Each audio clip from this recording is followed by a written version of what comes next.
ចឹងគឺយើងមកនិយាយតាក់ទងនឹងជំងឺពងបែកមាត់ដៃជើងបន្តិចពងបែកមាត់ដៃជើងជាទូទៅគឺបង្កឡើងដោយពួកវីរុសដែលយើងនិយមហៅថា EV ជាមួយប៉ុន្តែតាមពិតទៅវាមិនសូវជាត្រឹមត្រូវទេពីព្រោះថាការបង្ករោគដោយពួកវីរុសនេះគឺវាមានទាំង enterovirus ហើយនិង coccidia virus enterovirus នឹងហើយដែលយើងហៅថា EV ជាមួយនឹងហើយនិង coccidia virus វាមានពីរប្រភេទទៀតអញ្ចឹងការដែលបង្កទៅជាពងបែកមាត់ដៃជើងនេះមិនមែនឲ្យតែឃើញពងបែកនៅលើបាតដៃបាតជើងនោះសុទ្ធតែ EV ជាមួយទេគឺវាអាចជា EV ជាមួយវាអាចជា coccidia virus ដែល coccidia virus នោះគឺវាមានពីរប្រភេទទៀតអញ្ចឹងសរុបមក virus ឬក៏ virus ដែលបង្កជាជំងឺពងបែកមាត់ដៃជើងនោះមានរហូតដល់ទៅ3ប្រភេទ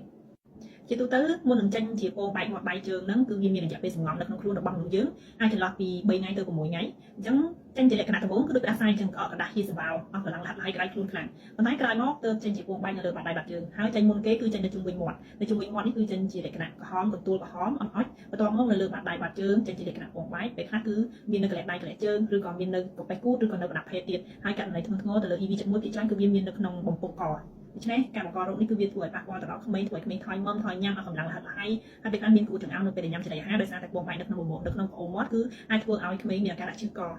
ហើយពងបែកហ្នឹងជាទូទៅក្រោយពេលដែលចេញហើយគឺវានឹងអាចបាត់ទៅវិញក្នុងរយៈពេល7ទៅ10ថ្ងៃគឺវានឹងបាត់ទៅវិញហើយការឆ្លងគឺវាឆ្លងតាមរយៈដំណក់ទឹកតូចៗដែលចេញពីផ្លូវដង្ហើមរបស់អ្នកជំងឺតាមរយៈការក្អកដាស់ឬក៏តាមការប៉ះពាល់ទៅលើទឹកងទៅលើពងបែកនៅលើដៃជើងឬក៏ខ្លួនហ្នឹងនៅពេលការដែលប្រើកសែងរួមគ្នាឬក៏ប្រដាប់លេងរួមគ្នាទៅកន្លែងសួនកុមារជាដើមដែលយើងក្មេងៗតូចៗក៏ទៅលេងហ្នឹងគាត់ប៉ះពាល់ជាមួយនឹងប្រដាប់លេងទាំងអស់ហ្នឹងទៅអញ្ចឹងក្មេងផ្សេងទៀតទៅលេងប៉ះពាល់ទៅអាចឆ្លងដែរអញ្ចឹងការចម្លងគឺវាអាចតាមរយៈការប៉ះពាល់ជាមួយស្បែកប៉ះពាល់ផ្ទាល់ជាមួយនឹង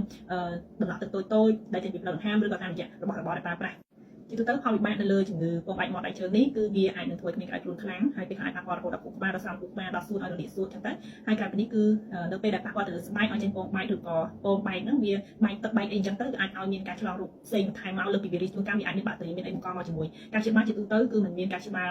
ទៅលើមេរោគទេដោយសារបច្ចុប្បន្នគឺយើងអត់មានថ្នាំព្យាបាលទៅលើជំងឺពងបែកមាត់ដៃជើងទេប៉ុន្តែការព្យាបាលគេហៅថា supportive care ឬក៏យើងព្យាបាលទៅតាមរោគសញ្ញារបស់អ្នកជំងឺបើសិនជាក្មេងក្រៅខ្លួនខ្លាំងយើងឲ្យថ្នាំបញ្ចុះកម្ដៅក្មេងមានការបាត់បង់ជាតិទឹកដែលគាត់ញ៉ាំអត់បានថាអត់បានហ្នឹងអាចនឹងត្រូវគេពេទ្យសម្រាប់ដើម្បីដាក់សេរ៉ូមអញ្ចឹងទៅហើយក្នុងករណីមានគោអាប៉េស្យ៉ងឬក៏ការបង្ករោគបែបពួកបាក់តេរីផ្សេងទៀតពួកគេអាចនឹងប្រើថ្នាំផ្សាអញ្ចឹងទៅតែបើសិនជាការព្យាបាលឲ្យចំសម្រាប់មេរោគហ្នឹងតែម្ដងគេហៅថាមកដល់រោគសញ្ញាឬក៏រោគវិនិច្ឆ័យដែលគ្រូពេទ្យពិនិត្យទៅគឺមើលនឹងភ្នែកហ្នឹងឯងដឹងថាកូនគឺកើតជំងឺពងបែកមាត់ដៃជើងហើយប៉ុន្តែសួរថាហេតុអីបានជាមិនឲ្យថ្នាំព្យាបាលទៅដោយសារតែអត់មានថ្នាំបច្ចុប្បន្នក៏អត់មានថ្នាំទេអញ្ចឹងការព្យាបាលគ្រាន់តែទៅលើរោគសញ្ញាហើយក្រៅពីនេះគឺជាគុណមកឲ្យគុណថាបានច្រើនទៅដល់រយៈពេល7ដល់10ថ្ងៃក្រោយទៅ